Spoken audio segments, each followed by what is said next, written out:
It's Saturday evening. Class കഴിഞ്ഞ് വീടെത്തിയതും ഞാനും മോനും കൂടെ റെഡിയായി 5 മണിയാകുമ്പോൾ ഒരു സ്ഥലത്തേക്ക് ഇറങ്ങി. എങ്ങോട്ടാണെന്നറിയോ? എൻ്റെ കൊലീഗ്സിൻ്റെ ഒരു പുതിയ ചെറിയ സ്റ്റാർട്ടപ്പ്. ഇന്ന് അവരുടെ ഫസ്റ്റ് ഡേ ആണ്. അപ്പോൾ ഈ ഒരു സ്പെഷ്യൽ ഡേയിൽ ഞാനും കൂടെ കൂടാമെന്ന് വെച്ചു. പിന്നീട് ഇതൊരു വലിയ സംഭവമാകുമ്പോൾ ഫസ്റ്റ് ഡേ ഞാനും ഉണ്ടായിരുന്നു എന്ന് പറയാമല്ലോ. ഞങ്ങൾ കറക്റ്റ് സമയത്ത് തന്നെയാണ് എത്തിയത്. ഞങ്ങൾ എത്തുമ്പോൾ ജസ്റ്റ് എല്ലാം ഒന്ന് സെറ്റാക്കി വെക്കുന്നേ ഉണ്ടായിരുന്നുള്ളൂ. അപ്പം ഞാൻ തന്നെയായിരുന്നു ആദ്യത്തെ കസ്റ്റമർ. അപ്പം ഞാൻ എന്താ മേടിച്ചു വെച്ചാൽ അവിടെ ടോട്ടലി 4 ഐറ്റംസ് ഉണ്ടായിരുന്നു. അപ്പോൾ ഞാനൊരു ഇറാനി ചായയും പിന്നെ ചോക്കോ ബണ്ണും പിന്നെ ബൺ മസ്കയാണ് കഴിച്ചത്. അപ്പം മോന് ചോക്കോ ബണ്ണ് ഭയങ്കര ഇഷ്ടമായി. എനിക്ക് ചായ നല്ല വെറൈറ്റി ടേസ്റ്റ് തോന്നി.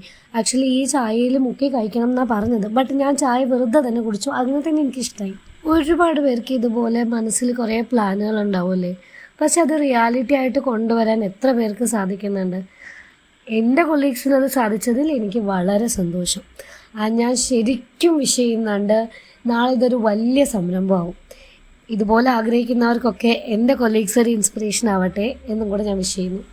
അപ്പോൾ ലൊക്കേഷൻ വരുന്നത് കൊല്ലങ്കോട് നിന്ന് പൊള്ളാച്ചി പോകുന്ന റൂട്ടിൽ ബിസ്മി ഹോട്ടലിൻ്റെ തൊട്ടടുത്തായിട്ടാണ്. അപ്പം കൊല്ലങ്കോടുള്ളവർ ഒന്ന് പോയി ട്രൈ ചെയ്ത് സപ്പോർട്ട് ചെയ്യുക.